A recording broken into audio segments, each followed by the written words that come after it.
എന്റെ പ്രിയപ്പെട്ട സഹോദരിമാരെ, നിങ്ങളുടെ കാൽച്ചുവട്ടിലാണ് സ്വർഗം കിടക്കുന്നത്.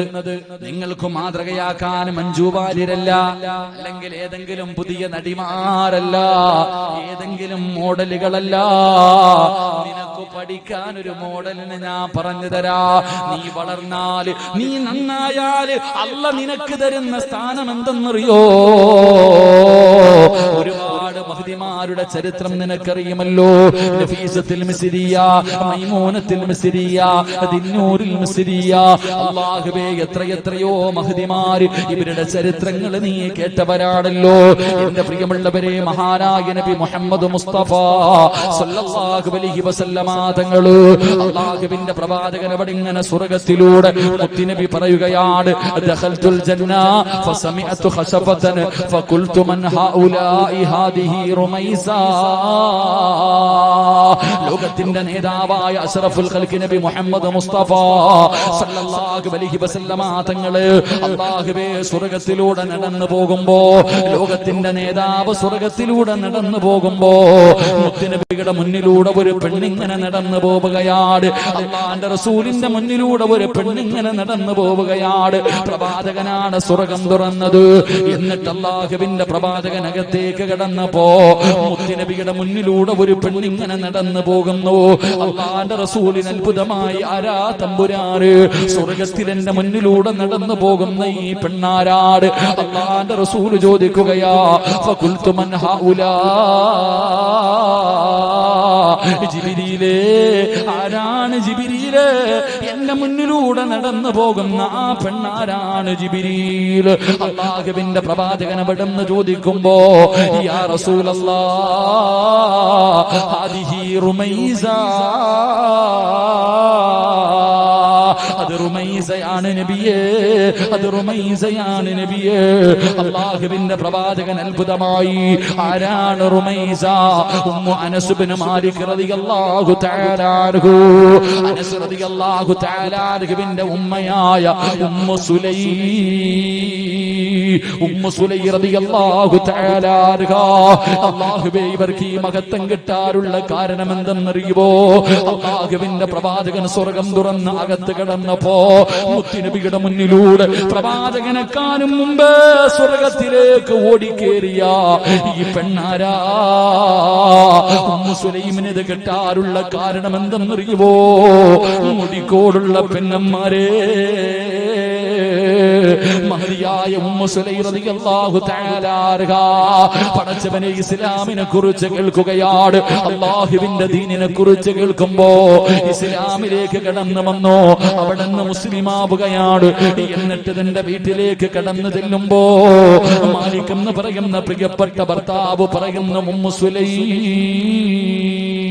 നിനക്ക് എന്നെ വേണോ? ഇസ്ലാം മതം വേണോ? പുതിയ മതം വേണോ? എന്നെ വേണോ? ഉമ്മു സുലൈം റളിയല്ലാഹു തആല അൻഹ അനസ് എന്ന് പറയുന്ന പിഞ്ചു കുഞ്ഞിനെ തന്റെ ശരീരത്തിലേക്ക് ചേർത്ത് പിടിച്ചിട്ട് അവളെന്ന് പറഞ്ഞു, എനിക്ക് രണ്ടും വേണം. എനിക്ക് അല്ലാഹുവിനെയും വേണം, അല്ലാഹുവിന്റെ ദീനും എനിക്ക് വേണം, ഭർത്താവായ നിങ്ങളെയും എനിക്ക് വേണം. അവിടെന്ന് മാലിക് പറഞ്ഞു, ഉമ്മു സുലൈം, ഏതെങ്കിലും ഒന്ന് നീ തീരുമാനിക്ക്. എന്നെ വേണോ? പുതിയ മതം വേണോ? എന്നെ വേണോ? പുതിയ മതം വേണോ? ഉമ്മു സുലൈമിന് ചിന്തിക്കാനൊന്നുമില്ലായിരുന്നു. തന്റെ ചെറിയ മകനെ ചേർത്ത് പിടിച്ചിട്ട് പറഞ്ഞു, എനിക്ക് മതമാണ് വേണ്ടത്, എനിക്ക് അല്ലാഹുവാണ് വേണ്ടത്, എനിക്ക് ഇസ്ലാം മതമാണ് വേണ്ടത്. ഉമ്മു സുലൈം അവിടെ നിന്ന് പറയുമ്പോ മാലിക് എന്ന ഭർത്താവ് അതാ ഉപേക്ഷിച്ചിട്ട് ഇറങ്ങി പോവുകയാ. സ്വന്തം ഭർത്താവ് മുസ്ലിമായതിന്റെ പേരില് തന്റെ ഭാര്യയെ കളഞ്ഞിട്ട് ഇറങ്ങി പോകുമ്പോ അനസ് എന്ന് പറയുന്ന പൊന്നുമോനെ ചേർത്ത് പിടിച്ചിട്ട് കരയുകയാ. ഇന്നത്തെ പെണ്ണുങ്ങളുണ്ടല്ലോ, അതാ കണ്ടവന്റെ കൂടെ അല്ലാഹുവിന്റെ ദീനിനെ ചവിട്ടി തേച്ചിട്ട് ഇറങ്ങി പോകുന്ന കാലവാ. അവൾക്ക് എന്ത് ദീന്, എന്ത് പ്രവാചകന്, എന്ത് ഖുർആന്, എന്ത് മരണം, എന്ത് ഖബറ്, എന്ത് പരലോകം, എന്ത് സ്വർഗ്ഗം. അല്ലാഹുവേ, കണ്ടവന്റെ കൂടെ മതം പോലും മറന്നിട്ട് ഇറങ്ങി പോകുന്ന പെണ്ണുങ്ങള്. ഉമ്മു സുലൈം റളിയല്ലാഹു തആല അൻഹ ഭർത്താവ് ഉപേക്ഷിച്ചിട്ട് ഇറങ്ങി പോവുകയാണ്. തന്റെ പൊന്നാര മകനെ കെട്ടിപ്പിടിച്ച് നിന്ന് കരയുകയാണ്. റബ്ബേ, അവസാനം തന്റെ പൊന്നുമകനെ ഒരുപാട് കഷ്ടപ്പെട്ടാണ് വളർത്തുന്നത്. അതാ മഹാനായ നബി മുഹമ്മദ് മുസ്തഫ സല്ലല്ലാഹു അലൈഹി വസല്ലമ തങ്ങള് അല്ലാഹുവിന്റെ പ്രവാചകനതാ ഹിജ്റ ചെയ്ത് തന്റെ നാട്ടിലേക്ക് വന്നപ്പോ എല്ലാവരും മുത്തുനബിയെ കാണാൻ പോവുകയാണ്. വലിയ വലിയ സമ്മാന പൊതികളുമായിട്ടാണ് കടന്നു പോകുന്നത്. ഉമ്മു സുലൈമിനാണെങ്കിൽ കൊടുക്കാനൊന്നുമില്ല. മുത്തുനബി ഇതുവരെ ജീവനോടെ കണ്ടിട്ടില്ല. അല്ലാഹുവിന്റെ റസൂലിനെ കാണാൻ വല്ലാത്ത കൊതിയായിരുന്നു. അല്ലാഹുവേ, എല്ലാവരും സമ്മാന പൊതിയുമായിട്ട് പ്രവാചകന്റെ ചാരത്തേക്ക് കടന്നു പോകുമ്പോ ഉമ്മു സുലൈം റളിയല്ലാഹു തആല അൻഹയുടെ വീടിന്റെ അകത്തിൽ നിന്ന് കരയുകയാണ്. മുത്തുനബിക്ക് കൊടുക്കാൻ സമ്മാനമില്ല. അവസാനം വീടിന്റെ അകത്തിൽ നിന്ന് കരയുന്ന ഉമ്മയുടെ ചാരത്തേക്ക് അനസ് എന്ന് പറയുന്ന പൊന്നുമകന് കടന്നു ചെല്ലുമ്പോ അവസാനം തന്റെ പൊന്നുമകനെ കെട്ടിപ്പിടിച്ച് ചുംബനം കൊടുക്കുകയാണ്. എന്നിട്ട് തന്റെ പൊന്നുമോനെ കുളിച്ചൊരുപ്പി, തന്റെ പൊന്നാരമോനെ കുളിച്ചു ഒരുക്കി, എന്നിട്ട് കയ്യിൽ പിടിച്ചുകൊണ്ട് ഇലാ ഹദ്റത്തി റസൂലില്ലാഹ്, അല്ലാഹുവിന്റെ പ്രവാചകന്റെ ചാരത്തേക്ക് കടന്നുപോയി. മുത്തുനബിയുടെ ചാരത്തേക്ക് കടന്നുപോയി. അല്ലാഹുവിന്റെ റസൂലിന്റെ മുന്നിൽ ചെന്ന് സലാം പറഞ്ഞു. യാ റസൂലല്ലാഹ്, അല്ലാഹുവിന്റെ നബിയേ, എല്ലാവരും അങ്ങയുടെ കയ്യിലെ സമ്മാന പൊതി തരുന്നു നബിയേ. എന്റെ കയ്യിൽ തരാനൊന്നുമില്ല. എന്റെ ഭർത്താവിനെ ഉപേക്ഷിച്ചിട്ട് പോയി. എനിക്കാകെയുള്ളത് ഈ പൊന്നുമോനാട്. എന്റെ കയ്യിൽ തരാൻ വിലപിടിപ്പുള്ള ഒന്നുമില്ല നബിയേ. ഉമ്മു സുലൈം റളിയല്ലാഹു തആല അൻഹ എന്നിട്ട് പറഞ്ഞു, യാ റസൂലല്ലാഹ്, എനിക്ക് ലോകത്ത് ഏറ്റവും കൂടുതൽ ഇഷ്ടപ്പെട്ടത് അല്ലാഹുവിനെയും അവന്റെ പ്രവാചകനെയുമാണ് നബിയേ. അത് കഴിഞ്ഞാൽ എനിക്ക് ലോകത്ത് ഏറ്റവും കൂടുതൽ സ്നേഹം എന്റെ പൊന്നുമോൻ അനസിനെയാണ് നബിയേ. 9 വയസ്സുള്ള പൊന്നുമോൻ അനസ് എന്ന് പറയുന്ന പൊന്നുമോൻ, ആ പൊന്നുമകനെയാണ് എനിക്ക് ലോകത്ത് ഏറ്റവും കൂടുതൽ. അല്ലാഹും അവന്റെ പ്രവാചകനും കഴിഞ്ഞാൽ സ്നേഹിക്കുന്നത് എന്റെ പൊന്നുമോനെയാ. അല്ലാഹുവിന്റെ റസൂലിന്റെ കയ്യിലേക്ക് അനസ് എന്ന് പറയുന്ന തന്റെ ചെറിയ മകന്, ആ 9 വയസ്സ് മാത്രം പ്രായമുള്ള മകന് മുത്തുനബിയുടെ കയ്യിലേക്ക് കൊടുത്തിട്ട് പറയുന്നു, നബിയേ, ഇവനെ എടുത്തോ നബിയേ, അങ്ങക്ക് ഖിദ്മത്ത് ചെയ്യാ, അങ്ങക്ക് വെള്ളം എടുത്തു തരാ, അങ്ങക്ക് ചെരുപ്പെടുത്തു തരാ, എന്റെ പൊന്നുമോനെ സമ്മാനമായിട്ടെടുത്തോ നബിയേ. 9.5 മാസക്കാലം ഗർഭം ചുമന്ന് മരണവേദനയുടെ വേദനയിൽ നിന്ന് പ്രസവിച്ച തന്റെ പ്രിയപ്പെട്ട പൊന്നാര പോര് മുത്തുനബിയുടെ കയ്യിലേക്ക് കൊടുക്കുകയാ. എന്നിട്ട് അനസ് എന്ന് പറയുന്ന പൊന്നുമോര് കെട്ടിപ്പിടിച്ചിട്ട് ഉമ്മു സുലൈം പറഞ്ഞു, മകനെ അനസ്, ഉമ്മാനെ മറക്കല്ലേടാ. നാളെ പടച്ച റബ്ബിന്റെ കോടതിയിൽ വെച്ച് ഉമ്മാനെ കാണുമ്പോ മറന്നു പോകല്ലേ. ഈ ഉമ്മാനെ കൂടെ സ്വർഗത്തിൽ കൊണ്ടുപോകണേ അനസ് എന്ന് പറഞ്ഞിട്ട് മുത്തുനബിയുടെ കയ്യിലേക്ക് തന്റെ പൊന്നാര മകനെ വിട്ടുകൊടുക്കുമ്പോ എന്റെ പ്രിയപ്പെട്ട മുടിക്കോടുള്ള ഉമ്മമാര്, ആ ഉമ്മു സുലൈം കിടക്കുന്ന സ്വർഗവാദി ചോദിക്കുന്നത്, ആ സ്വർഗം നിനക്ക് ചോദിക്കാ, ആ സ്വർഗത്തിലൊന്ന് കിടക്കാ, ആ സ്വർഗമൊന്ന് കാണാ, ആ സ്വർഗത്തിന്റെ പരിമളം 500 വർഷത്തെ വഴിദൂരം വരെ അടിച്ചു വീശുമല്ലോ. അതൊന്ന് ശ്വസിക്കാരെങ്കിലും നിനക്ക് യോഗ്യതയുണ്ടോ പെങ്ങള്? ചിന്തിക്കും ഉമ്മമാര്. അതുകൊണ്ട് എന്റെ പ്രിയപ്പെട്ടവരോട് പറയുകയാണ്, എന്റെ പ്രിയപ്പെട്ടവരോട് പറയുകയാ, ജീവിതത്തിൽ ചെയ്തു പോയ പാവങ്ങള് അതെത്ര വലിയ പാവമാകട്ടെ, എത്ര വലിയ കൊടും പാവം ചെയ്താൽ നീ എന്തിനാ പേടിക്കുന്നത്? നീ എന്തിനാ പേടിക്കുന്നത്? നിന്റെ റബ്ബ് നിനക്ക് പുറത്തു തരുവല്ലോ. ഇബാദിയല്ലദീന അസ്റഫൂ അലാ അൻഫുസിഹിം ലാ തഖ്നതൂ മിർ റഹ്മത്തില്ലാഹ്. ഈ സദസ്സിലിരിക്കുന്നവരോട് ഞാൻ നിർത്തുകയാണ്. നീ കള്ളു കുടിച്ചവനാണോ? നീ വ്യഭിചരിച്ചവനാണോ? നീ പലിശ തിന്നവനാണോ? നീ നിസ്കരിക്കാത്തവനാണോ? നീ പല പെണ്ണുങ്ങളുടെയും ജീവിതം തകർത്തവനാണോ? വാപ്പാനെ ചതിച്ചവനാണോ? ഭർത്താവിനെ വഞ്ചിച്ചവളാണോ? അല്ലാഹുവേ, എത്ര വലിയ പാപം ചെയ്തവരാണെങ്കിലും നിനക്കൊന്ന് കരയാൻ കഴിയോ? നിനക്കൊന്ന് ഏറ്റു പറയാൻ കഴിയോ?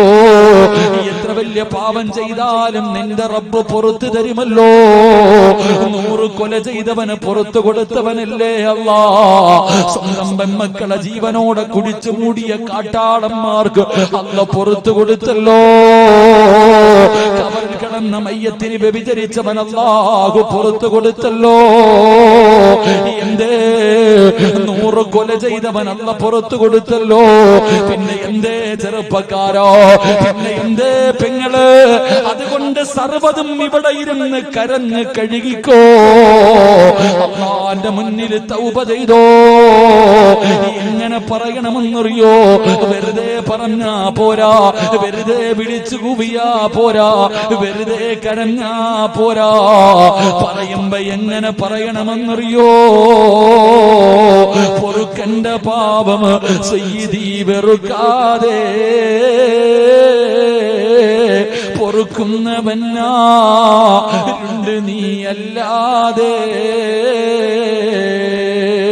ഇഹലോക ആർഭാടങ്ങളെന്നെ വലച്ചതാ, നഫ്സെന്നെ ഉന്തി തെല്ലി വിട്ടു ചതിച്ചതാ. അല്ലാതെ ധിക്കരിച്ചല്ല റബ്ബേ നിന്നെ, അതുകൊണ്ട് ആട്ടരുതിലാഹേ എന്നെ. ഓരോന്നും എണ്ണിപ്പറ. ചെയ്തു പോയ പാപങ്ങൾ ഓരോന്നും അല്ലാഹുവിന്റെ മുന്നിൽ ഏറ്റുപറ. പടച്ചവനെ, നിന്നെക്കാലം പൊറുക്കുന്ന ആരുമില്ല തമ്പുരാനെ. എത്ര വലിയ പാപം ചെയ്താലും നീ പുറത്തു തരാൻ കഴിവുള്ളവരാണല്ലോ അല്ലാ. അതുകൊണ്ട് റബ്ബേ, എന്റെ പാപങ്ങൾ പുറത്തു താ തമ്പുരാനെ എന്ന് ആത്മാർത്ഥമായി പടച്ച റബ്ബിന്റെ മുന്നിലേറ്റു പറഞ്ഞിട്ട് പൊക്കോ. ഇന്ന് രാത്രി നീ മരിച്ചാൽ, തൗബ ചെയ്തിട്ട് പോകുന്ന വഴിയിൽ നീ മരിച്ചാൽ നിനക്കല്ല തരുന്ന പ്രതിഫലം എന്തെന്നറിയോ? അല്ലാഹു പഠിക്കാൻ ഭാഗ്യം നൽകുമാറാകട്ടെ. കൂടിയവൻ ഈ മലക്കു പറയുന്നു, എടാ നശിച്ചവര്, എടാ നഷ്ടപാടി, എടാ പരാജയപ്പെട്ടു പോയവര്, അല്ലാഹുവിന്റെ സ്വർഗം നീ വലിച്ചെറിഞ്ഞല്ലോടാ. അല്ലാഹുവിന്റെ സ്വർഗം നീ വലിച്ചെറിഞ്ഞല്ലോടാ. നരകത്തിന്റെ മുന്നിൽ നിന്റെ പേരുണ്ടടാ. അടുത്ത വഖത്തിന് മുമ്പ് നീ മരിച്ചാൽ, തൗബ ചെയ്യാതെ മരണപ്പെട്ടു പോയാ നീ നരകത്തിന്റെ അവകാശിയാടാ എന്നും മലക്ക് ശപിച്ചുകൊണ്ടാണ് ഇറക്കി വിടുന്നതെന്ന് മുത്തുനബി പറയുമ്പോ, ഒരു വാപ്പ തന്റെ പൊന്നാര മകനോട് പറഞ്ഞു കൊടുത്തു, മോനെ, ഈ നമസ്കാരം കഴിഞ്ഞാ നീ മരിച്ചു പോവുകയാ. ഇനി നിനക്ക് നമസ്കരിക്കാൻ സമയമില്ല, ഇനി നമസ്കരിക്കാൻ ഭാഗ്യമില്ല. അടുത്ത വഖത്തിന് നിന്റെ മയ്യത്താണ് നമസ്കരിക്കുന്നത്. ആ ചിന്തയോടുകൂടി വേണം എന്റെ പൊന്നുമകൻ നമസ്കരിക്കാ. മൂന്നാമത്തെ ഉപദേശം എന്തെന്നറിയോ? എന്റെ മാതാപിതാക്കളെ നല്ലതുപോലെ കേട്ടോ, എന്റെ മാതാപിതാക്കളെ നല്ലതുപോലെ കേട്ടോ. മൂന്നാമത്തെ ഉപദേശം എന്താ? വയ്യാക വത്തബഅ ഫഇന്നഹു ഫഖറൽ ഹാദിരീൻ. ഒരു വാപ്പ തന്റെ പൊന്നാര മകന് കൊടുത്ത മൂന്നാമത്തെ ഉപദേശം, മോനെ, എന്റെ പൊന്നാര മകനുണ്ടല്ലോ, ഒരിക്കലും മറ്റുള്ളവന്റെ കയ്യിലിരിക്കുന്നത് ആഗ്രഹിക്കരുത്. മറ്റുള്ളവന്റെ കയ്യിലിരിക്കുന്നത് ഒരിക്കലും എന്റെ പൊന്നുമകൻ ആഗ്രഹിക്കരുത്. അത്യാഗ്രഹം പാടില്ല മോനെ. വാപ്പ പറഞ്ഞു കൊടുക്കുകയാ, മറ്റുള്ളവന്റെ കയ്യിലിരിക്കുന്നത് ആഗ്രഹിച്ചാ അത് ദാരിദ്ര്യം വലിച്ചു കൊണ്ടുവരുന്ന ഒരു കാര്യമാ. മറ്റുള്ളവന്റെ കയ്യിലിരിക്കുന്നത് ആഗ്രഹിച്ചാൽ അത് ദാരിദ്ര്യം വലിച്ചു കൊണ്ടുവരുന്ന കാര്യമാണ്. അതുകൊണ്ട് പൊന്നുമോനെ, അത്യാഗ്രഹം പാടില്ല. ഒരു വാപ്പ തന്റെ പൊന്നാര മകന് കൊടുത്ത ഉപദേശമാ. എങ്കിൽ ഈ സദസ്സിൽ നിരന്നിരിക്കുന്ന വാപ്പ എന്നെ തന്നെയാ. എങ്കിൽ എന്റെ പ്രിയപ്പെട്ട ഉമ്മമാരെ, എന്തിനാ ആർത്തി കാണിക്കുന്നത്? എന്തിനാണ് ഈ ആർത്തി കാണിക്കുന്നത്?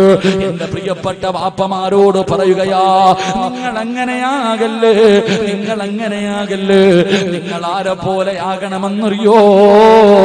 മഹാനായ അബൂദർ റളിയല്ലാഹു തആല അൻഹു, അബൂദറിനെ പോലെയാകണം വാപ്പാ.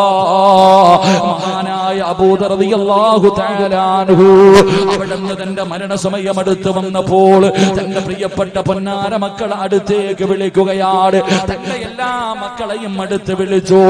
എന്നിട്ട് അബൂദർ തങ്ങൾ ചോദിക്കുന്നു, മക്കള് വാപ്പാന് വെറുപ്പാടോ, വാപ്പയോട് ദേഷ്യമാണോ? ഒരിക്കലും നിങ്ങൾ വാപ്പാനെ വെറുക്കല്ല്. വാപ്പ നിങ്ങൾക്ക് വേണ്ടി ഒന്നും കൂട്ടി വെച്ചിട്ടില്ല, ഒന്നും കരുതി വെച്ചിട്ടില്ല. വാപ്പ കള്ളു കുടിച്ച് തീർത്തതല്ല, പെണ്ണ് പിടിച്ച് തീർത്തതല്ല, പലിശ തിന്ന് തീർത്തതല്ല. മോനെ, വാപ്പാടെ കയ്യിൽ എന്ത് കിട്ടിയാൽ പാവങ്ങൾക്ക് കൊടുത്തു കളയും മോനെ. എന്റെ കയ്യിൽ ഞാനൊന്നും സൂക്ഷിച്ചു വെക്കാറില്ല. എന്നിട്ട് മരിക്കാൻ കിടക്കുന്ന വാപ്പ പറഞ്ഞു കൊടുക്കുകയാ, എന്റെ അവസ്ഥ എന്തെന്നറിയോ? ഞാൻ ഇന്ന് മരിച്ചാൽ എന്റെ മയ്യത്ത് തുണി വാങ്ങാൻ ഒരു രൂപ എന്റെ കയ്യിലില്ല, ഒരു രൂപ പോലും എന്റെ കയ്യിലില്ല. ഒരു നല്ല തുണി വീടിന്റെ അകത്തെടുക്കാനില്ല. ഞാൻ ഇന്ന് മരിച്ചു പോയാൽ എന്റെ മയ്യത്ത് തുണി വാങ്ങാൻ ഒരു 5 നയാ പൈസ എന്റെ കയ്യിലില്ല. 2 മോനെ, ഒരു നല്ല തുണി വെച്ച് പൊതിയാൻ എടുക്കാനും ഈ വീടിന്റെ അകത്തില്ല. വാപ്പാടെ അവസ്ഥ ഇതാണ്. അതുകൊണ്ട് മക്കൾ ഇങ്ങനെ ഇരിക്കുമ്പോ വാപ്പ പറയുകയാ, വാപ്പ മരിച്ചാൽ എന്റെ പൊന്നുമക്കൾ എന്ത് ചെയ്യണമെന്നറിയോ? വാപ്പാടെ മയ്യത്ത് കുളിപ്പിക്കണം, എന്നിട്ട് ചുമന്നുകൊണ്ട് വഴിയിൽ കൊണ്ടുവെക്കണം, ചുമന്ന് വഴിയിൽ കൊണ്ടുവെക്കണം. ഉംറ കഴിഞ്ഞു വരുന്ന ആരെയെങ്കിലും കണ്ടാ അവരോട് പറയണം, അല്ലാഹുവിന്റെ റസൂലിന്റെ സ്വഹാബിയാ, തുണി വാങ്ങാ പൈസയുമില്ല, തുണിയുമില്ല. നിങ്ങളുടെ കയ്യിലിരിക്കുന്ന ഇഹ്റാമിന്റെ വസ്ത്രം കൊണ്ട് ജനാസ പൊതിഞ്ഞിട്ട് കബറടക്കാ പറയണേ മക്കള്. മരിക്കുന്ന സമയത്ത് വാപ്പ കൊടുത്ത ഉപദേശവാ. അതാ അബൂദർ ഗഫാരി റളിയല്ലാഹു തആല അൻഹു അവിടുന്ന് മരണപ്പെട്ടു. മക്കള് വാപ്പ പറഞ്ഞതുപോലെ ജനാസ കുളിപ്പിച്ചു, ചുമന്നുകൊണ്ട് വടികൾ കൊണ്ടുവച്ചിട്ട് കാത്തു നിൽക്കുകയാ. ഒരുപാട് സമയം കാത്തു നിന്നു. പടച്ചവനെ അവസാനം നോക്കുമ്പോ ഉംറ കഴിഞ്ഞൊരു സംഘം വരികയാ. ആരാണ് നേതാവ്? മഹാനായ സൽമാനിൽ ഫാരിസി റളിയല്ലാഹു തആല അൻഹു. എല്ലാവരും നടന്നു വന്നു. പടച്ചവനെ, മക്കള് വാപ്പാടെ ചാരത്ത് നിന്നിട്ട് പറയുകയാ, ഈ കിടക്കുന്നത് അല്ലാഹുവിന്റെ റസൂലിന്റെ സ്വഹാബിയാ. കഫൻ തുണിയില്ല, നിങ്ങളുടെ കയ്യിലിരിക്കുന്ന ഇഹ്റാമിന്റെ വസ്ത്രം കൊണ്ട് ഞങ്ങളുടെ വാപ്പാനെ ഇന്ന് കബറടക്കുവോ? അവിടുന്ന് കഫൻ പൊതിഞ്ഞ് കബറടക്കുവോ? പൊന്നാര മക്കള് പറയുമ്പോ സൽമാനിതങ്ങൾക്ക് അത്ഭുതമായി, പടച്ചവനെ ആരാ അല്ലാഹ് കഫൻ തുണി പോലും വാങ്ങാ പൈസയില്ലാത്ത, ഒരു നല്ല തുണി പോലും എടുക്കാറില്ലാത്ത മുത്തുനബിയുടെ ഏത് സ്വഹാബിയാട് മുഖത്തിട്ടിരിക്കുന്ന തുണി അങ്ങ് മാറ്റുമ്പോ സുബ്ഹാനല്ലാഹ്, മഹാനായ അബൂദറിൽ ഗഫാരി അല്ലാഹുവേ, സൽമാൻ തങ്ങളെ വിളിച്ചു പറഞ്ഞു, സദഖ റസൂലുള്ളാഹ്. എന്റെ മുത്തുനബി പറഞ്ഞത് സത്യവാ, എന്റെ മുത്തുനബി പറഞ്ഞത് സത്യവാ. അതുകൊണ്ട് ഉപദേശിക്കണം വാപ്പാ. നിന്റെ പൊന്നാര മക്കളെ ഉപദേശിക്കേണ്ട സമയത്ത് ഉപദേശിച്ചു കൊടുക്കണം. ആദ്യം പറഞ്ഞു കൊടുക്കേണ്ടത് എന്തെന്നറിയോ? മോനെ, ഉമ്മാടെ വയറ്റിൽ കിടന്നപ്പോഴ് അല്ലാഹു നിനക്ക് കിട്ടേണ്ട റിസ്ക് എഴുതിയിട്ടുണ്ട്, നീ കഴിക്കേണ്ട ഭക്ഷണം എഴുതിയിട്ടുണ്ട്, നിനക്ക് കിട്ടേണ്ട പണം എഴുതിയിട്ടുണ്ട്. ജനിച്ചത് മുതൽ മരിക്കുന്ന കാലം വരെ നീ അനുഭവിക്കാറുള്ളത് മുഴുവനും അല്ലാഹു നിന്റെ ഉമ്മയുടെ ഗർഭാശയത്തിൽ കടന്നപ്പോഴേ എഴുതി വച്ചിരിക്കുകയാ. എന്തിനാടാ പരക്കം പായുന്നത്? എന്തിനാ കിടന്ന് ആക്രാന്തം കാണിക്കുന്നത്? എന്തിനാണ് കിടന്ന് ആർത്തി കാണിക്കുന്നത്? പറഞ്ഞു കൊടുക്കണം വാപ്പാ. എന്റെ പ്രിയപ്പെട്ട ചെറുപ്പക്കാരാ, എന്തിനാടാ എളുപ്പം പണമുണ്ടാക്കാറുള്ള വളഞ്ഞ വഴികൾ നോക്കുന്നത്? ഒരു പ്രയോജനവുമില്ല ചെറുപ്പക്കാരാ. അല്ലാഹു നിനക്ക് എഴുതിയത് നിനക്കേ കിട്ടൂ. നീ എത്ര കഷ്ടപ്പെട്ടാൽ നിന്റെ പേരെഴുതാത്തത് നിനക്ക് റബ്ബ് തരൂല മോനെ. എന്റെ പ്രിയപ്പെട്ട മാതാപിതാക്കളോട്, എന്റെ പ്രിയപ്പെട്ട ഉമ്മമാരോട്, എന്തിനാ നിങ്ങളൊക്കെ ഇതുപോലെ കഷ്ടപ്പെടുന്നത്? രാപ്പകലുകൾ കിടന്ന് കഷ്ടപ്പെടുന്നത് മക്കള് മറ്റൊരുത്തന്റെ മുന്നിൽ കൈനീട്ടാതെ ജീവിക്കുന്നത് കാണാനല്ലേ? മക്കള് സന്തോഷത്തോടെ സമാധാനത്തോടെ ജീവിക്കുന്നത് കാണാൻ ആഗ്രഹിക്കുന്ന മുസ്ലിമേ, അതിനെന്തിനാ വളഞ്ഞ വഴി നോക്കുന്നത്? ആവശ്യമില്ലാത്ത വഴികളിലൂടെ സഞ്ചരിക്കുന്നത് എന്തിനാണ്? മരിക്കുന്ന കാലം വരെ ഒരാളുടെ മുന്നിലും കൈനീട്ടാതെ ജീവിക്കാൻ ആഗ്രഹമുണ്ടോ? മക്കളെ എങ്ങനെ കാണാൻ ആഗ്രഹമുണ്ടോ? അതിന് ഒരേ ഒരു കാര്യം ചെയ്താ മതി, ഒരേ ഒരു നല്ല കാര്യം ചെയ്താ മരിക്കുന്ന കാലം വരെ ഒരുത്തന്റെ മുന്നിലും കൈനീട്ടണ്ട. എന്തിനാ മാതാപിതാക്കളൊക്കെ ചെറിയ കുട്ടികളോട് ഉപദേശിക്കും? 1-ാം ക്ലാസ്സിലും 2-ാം ക്ലാസ്സിലും പഠിക്കുന്ന മക്കൾക്ക് രാവിലെയും വൈകിട്ടും ട്യൂഷൻ, അത് കഴിഞ്ഞ് ഉമ്മ ഇങ്ങനെ കുത്തിയിറക്കാം. എന്നിട്ട് മക്കളോട് പറയും പഠിക്കണം, 1-ാം റാങ്ക്. ആരോട്? 10-ാം ക്ലാസ്സുകാരനോടല്ല, ചെറിയ കുട്ടിയോട്. എന്നിട്ട് അവനോട് പറയാം, മോനെ നല്ലതുപോലെ പഠിച്ച് നല്ല മാർക്ക് വാങ്ങിയാലേ നിനക്ക് ഇവിടെ ജീവിക്കാൻ പറ്റൂ, പൈസ ഉണ്ടെങ്കിലേ ജീവിക്കാൻ പറ്റൂ. എന്റെ ഉമ്മ നീ ആദ്യം പഠിക്കേണ്ടതറിയോ? നിന്റെ വയറ്റിൽ കിടന്നപ്പോ നിന്റെ മോന്റെ സർവ്വ കാര്യം അല്ല എഴുതി വെച്ചിരിക്ക. നീ എത്ര പഠിപ്പിച്ചാലും രാവിലെയും വൈകിട്ടും 24 മണിക്കൂറും ട്യൂഷൻ എടുത്തു കൊടുത്താലും അതിലെ ഒരു ചോറ് നിന്റെ മോൻ കൂടുതൽ തിന്നാൻ പറ്റുമോ? ഇല്ല, അല്ല എഴുതി വെച്ചിരിക്കുന്നതാ. അതുകൊണ്ട് നിങ്ങൾക്ക് ആർക്കെങ്കിലും നിങ്ങളുടെ മക്കൾ മറ്റുള്ളവന്റെ മുന്നിൽ കൈനീട്ടാതെ മരിക്കുന്ന കാലം വരെ സന്തോഷത്തോടെ ജീവിക്കുന്നത് കാണാൻ ആഗ്രഹമുണ്ടെങ്കിൽ ഖുർആൻ പറയുന്ന ഒറ്റ കാര്യം ചെയ്താൽ മതി. അള്ളാഹു ഈമാൻ തരുമാറാകട്ടെ.